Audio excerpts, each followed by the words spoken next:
One of the coolest aspects of the Photoshop interface is the ability to rearrange it and customize it and make it our own. And again, setting it up in a way that suits the needs of the task at hand. Again, whether it's print design or web design or photo retouching, whatever it is that we happen to be doing.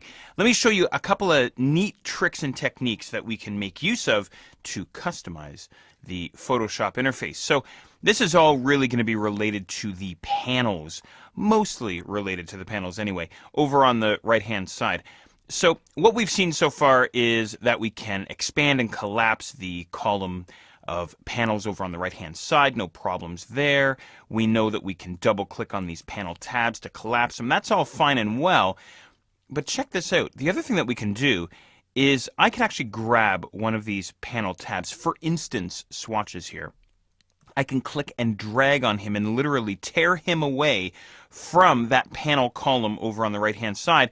And now what I have is a floating panel. And of course, I can drag this floating panel around on screen just by dragging on this dark gray bar right across the top here. Maybe I want to position this guy way down towards the bottom corner, or maybe up towards the top left corner. Again, depending on how it is that I want to arrange my workspace. And of course, I could go and grab some other panels as well, perhaps adjustments. Grab that guy, pull him out into the interface, something like this, and now I have a floating adjustments panel or palette as well, and I can go and drop him where I want.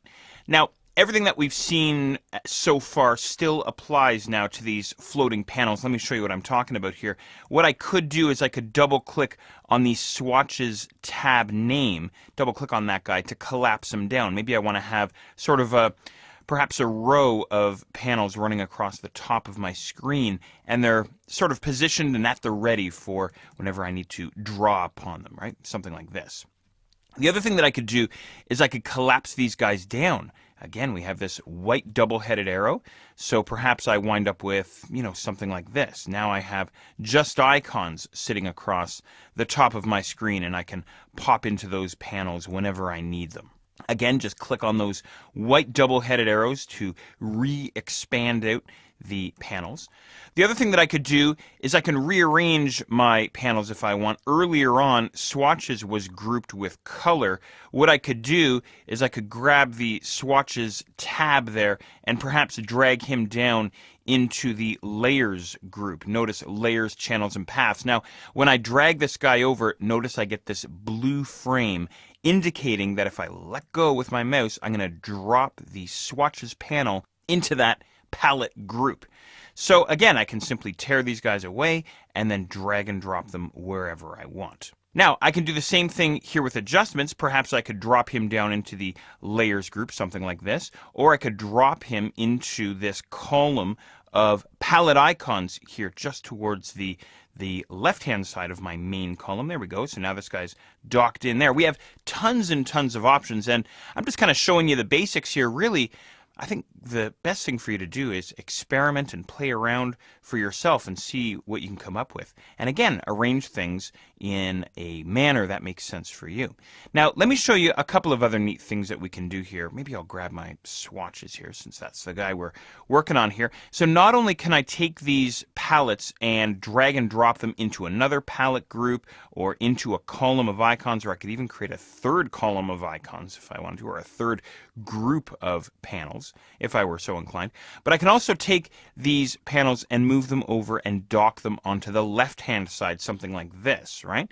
So perhaps I wind up with, an interface that maybe looks something more like this, and now I'm starting to create these sets of panels over on the left-hand side. I could reduce these guys down to icons if I wanted to, right? Something like that. It's really up to you again.